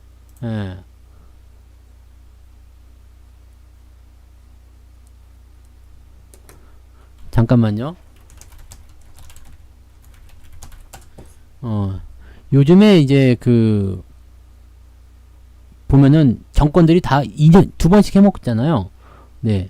2번씩 해먹더만 그때 보니까 저기 아주 멀리 가서는 이제 전두환, 노태우, 그 다음에 김영삼은 좀 다른 케이스죠. 문민정부로 들어가서 참 다른 케이스였지만은 전두환, 노태우가 같은 밥그릇을 보고요. 김영삼은 조금 다른 거. 그 다음에 김대중, 노무현 같은 밥그릇이고, 그 다음에 이명박, 박근혜가 같은 밥그릇이고 이렇게 지금 됐잖아요. 그러니까 10년씩 이제 떡딱 떨어지는 것도 어떻게 보면 그게 맞는 얘기일 수도 있어. 네. 그래서 이 정도 보면은 이제 다음번 정권도 이번 정권을 이어받게 된다라면은 네, 이 지금 진행하고 있는 탄력들이 더 세지지 않을까 뭐 그 생각도 좀 해봅니다. 네. 모르겠어요. 네, 어느 정권이 뭘 얼마나 더 잘한다. 물론 잘하는 것도 있고 못하는 것도 있겠습니다만 그거는 이제 각자 평가할 일이고 일반적으로 주식시장과 정권이 바뀔 때는 이렇게 변화가 됩니다. 그래서 요 내용만 우리가 알고 있으면 돼요. 그러니까 보통 이제 안정기에 들어가는 3, 4년 차에 들어가면 대체적으로 땡기는 네, 모습이 많이 나타나요. 그래서 그 다음번 그 차기 대선을 미리 생각하는 거죠. 그러다 보니까 여기 지금 정치 테마주들이 벌써부터 기어 나오는데 이거는 너무 일러. 지금 아직도 3년 남았거든요. 3년 남았단 말이야. 아직까지 3년 많이 남았어요. 근데 벌써부터 무슨 정치 테마주를 해가지고 뭐 대선 후보가 어쩌고저쩌고 아직은 이거는 아니라고 봐요. 근데 뭐 할 게 없으니까 이제 테마주를 하기 위해서 뭐 세력들이 와서 뭐 이렇게 그냥 이쪽에 한번 찔러 넣고 야 이거 올라가는데 이거 정치 테마주다 해가지고 뭉티기로 올리는 것인지 그냥 단타치기 위해서 하는 것인지 모르겠습니다만은 실제로 정치 테마주가 이렇게 움직여야 될 위치가 아닙니다. 그러니까 정치 테마주는 지금 우리가 쳐다봐야 될 종목들은 아니라고 보시면 되겠어요. 그러니까 정치 테마주는 변동성이 심하고 단타로서 대응하시고자 하는 분들은 네, 별로 좋지 않다고 생각합니다. 대신에 뭐 남선알루미늄 이런 것도 있죠. 뭐 동생분이 네, 이 회사의 사장이라고, 네, 뭐, 그런가요? 뭐, 하여튼 뭐 그런 내용이죠. 그 다음에 뭐 어디는 뭐 고등학교 동창, 어떤 데는 저 외국, 네, 미국의 무슨 뭐 대학교 동창, 뭐 이런 것들도 막 대대, 아유, 별걸 다 그냥 테마를 다 엮었는데, 근데 문제는 이거예요. 여기서 사가지고 수익이 나와 있다? 네. 수익이 나와있다? 그러면 괜찮아. 그냥 대주주 뭐 이거 뭐 변동성이 크다 하더라도 신경 쓸 거 없어요. 냅둬도 돼요. 근데 이런 데서 사지 말란 얘기죠. 아 정치 테마주 뭐 누구 엮였네요. 그러면서 사야 되겠네요. 이제 급등입니다. 정치 테마주 대박입니다. 이런 식으로 여기서 사지 말란 이야기지. 여기서 사는 거는 다 꽝이야. 이런 사는 다 꽝이에요. 네. 여기서 사도 결국은 수익 났는데요. 다 꽝입니다. 정치 테마라는 것을 보고 들어가면 다 꽝이라는 얘기야. 다 꽝. 짜장면 먹을 때 먹는 닭광 아시죠? 네, 닭광이야. 네.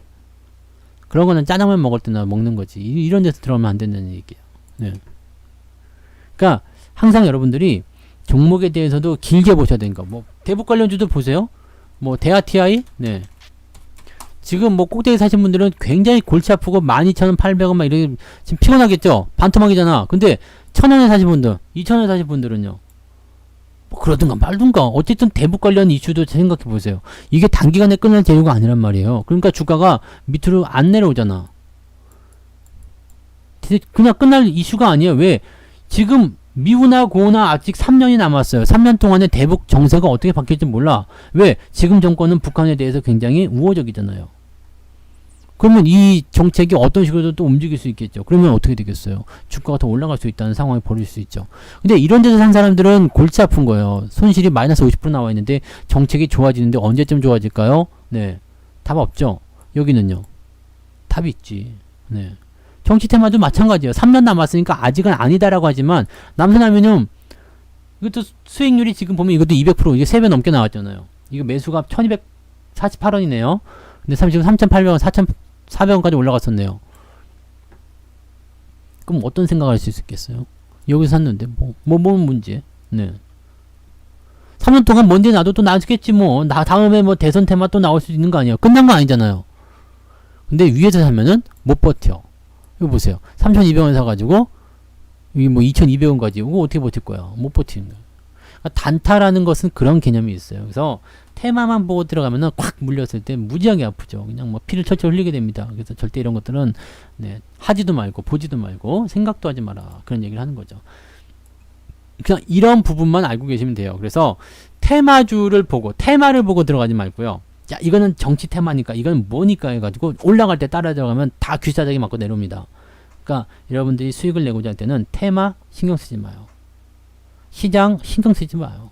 항상 뭐라고요? 그 당시에 우리 남선알미늄 매수할 때는 어땠어요? 시장이 뭐 좋아서 샀나요?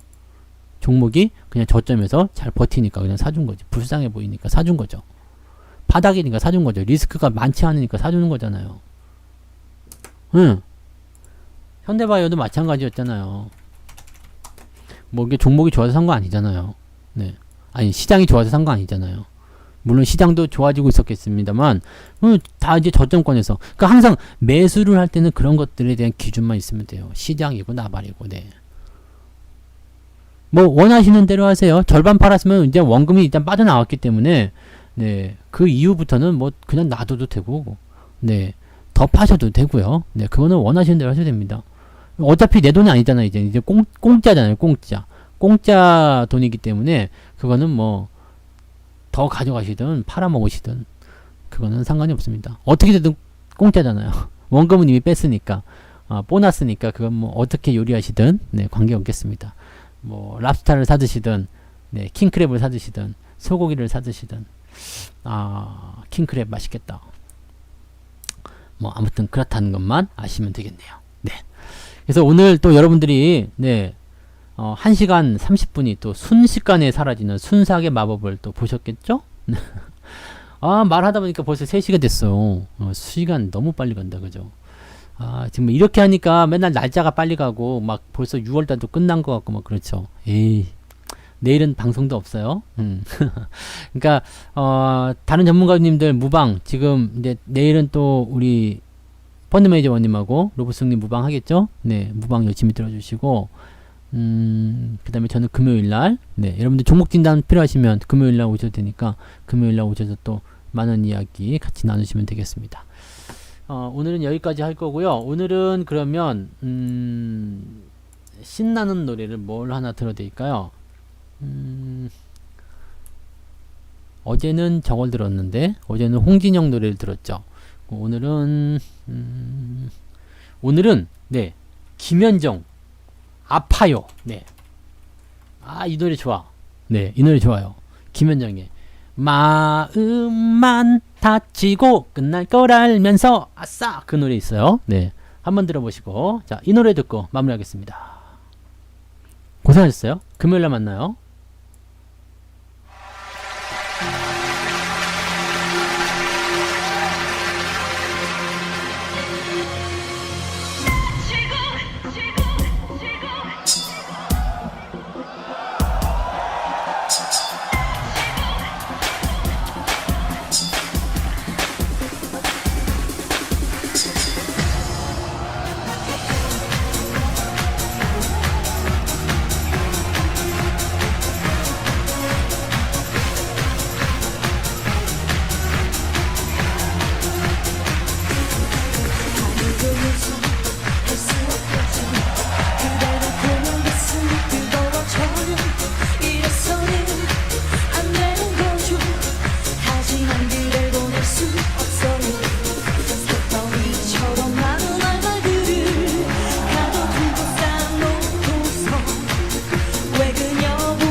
약속이 이루어져도 내 마음은 아파요.